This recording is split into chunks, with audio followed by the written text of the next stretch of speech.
মেহজাবিনের রাজকীয় বিয়েতে উপস্থিত হননি সাফা কবির। কারণ মেহজাবিনের স্বামী ছিলেন সাফা কবিরের প্রাক্তন প্রেমিক, তাই তো প্রাক্তন প্রেমিকের বিয়েতে যাননি সাফা কবির। মন খারাপ করে ঘরেই নাকি বসেছিলেন। হ্যাঁ ভিউয়ার্স, সমস্ত জল্পনার অবসান ঘটিয়ে সম্প্রতি ঢাকার অদূরে মধুমতি মডেল টাউনে দীর্ঘদিনের প্রেমিক, পরিচালক, প্রযোজক আদনান আল রাজীবের সঙ্গে বিয়ের পিঁড়িতে বসেছেন মেহজাবিন চৌধুরী। তাদের গায়ে হলুদ ও বিয়েতে একান্ত কাছের মানুষেরা নিমন্ত্রণ পেয়েছিলেন। তবে আরেক অভিনেত্রী সাফা কবিরের সঙ্গে দীর্ঘদিন ধরে দূরত্ব থাকলেও বিয়েতে প্রাক্তন প্রেমিকাকে নিমন্ত্রণ করতে ভুল করেননি একসময়ের প্রেমিক আদনান আল রাজীব। তবে প্রাক্তন প্রেমিকের দাওয়াত ফিরিয়ে দিয়েছেন এই অভিনেত্রী। তাদের ঘনিষ্ঠ একজন এ তথ্য নিশ্চিত করেছেন সংবাদ মাধ্যমকে। প্রিয় অভিনেত্রী সাফা কবির ক্যারিয়ারের শুরুর দিকে রাজীবের নির্দেশনায় বেশ কিছু কাজ করে নির্মাতার নজর কাড়েন। একটা সময় সাফা ও রাজীব চুপিসারে চুটিয়ে প্রেম চালিয়ে যান। সে সময় চাউর হয়েছিল মেহজাবিনের সঙ্গে। প্রেমের সম্পর্ক চলাকালীনই সাফা কবিরের সঙ্গে রাজীবের মন দেওয়া নেওয়ার খবর। এমনকি তারা দুজন বেশ ঘনিষ্ঠ হয়ে পড়েন। তবে তাদের সেই প্রেম বেশি দিন টেকেনি। কাটা হয়ে দাঁড়ান মেহজাবিন।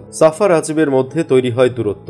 বলা যেতে পারে এক প্রকার মেহজাবিন রাজীবকে সাফা কবিরের কাছ থেকে কেড়ে নিয়েছেন। এরপরে তাদের মুখ দেখাদেখি বন্ধ হয়ে যায়। তবে জীবনে দ্বিতীয় ইনিংসে প্রাক্তন প্রেমিকাকে দাওয়াত দিতে ভুল করেননি রাজীব। তবে চোখের সামনে একসময়ের প্রেমিক রাজীব আরেক সহকর্মীর গলায় মালা দেবেন কিছুতেই মানতে পারছিলেন না সাফা কবির, যে কারণে প্রাক্তন প্রেমিকের দাওয়াত ফিরিয়ে দিয়েছেন তিনি। 2019 সালে রাজীবের সঙ্গে ঢাকার একটি বিপণী বিতানে মেহজাবিন হাত ধরাধরি করে হাঁটার একটি ভিডিও সামাজিক যোগাযোগ মাধ্যমে ভাইরাল হয়। এরপরই তাদের সম্পর্কের গুঞ্জন ছড়ায়। 13 বছরের প্রেমের সম্পর্ক গড়ালো বিয়ের পিঁড়িতে। একেবারে রাজকীয়ভাবে বিয়ে সেরেছেন মেহজাবিন।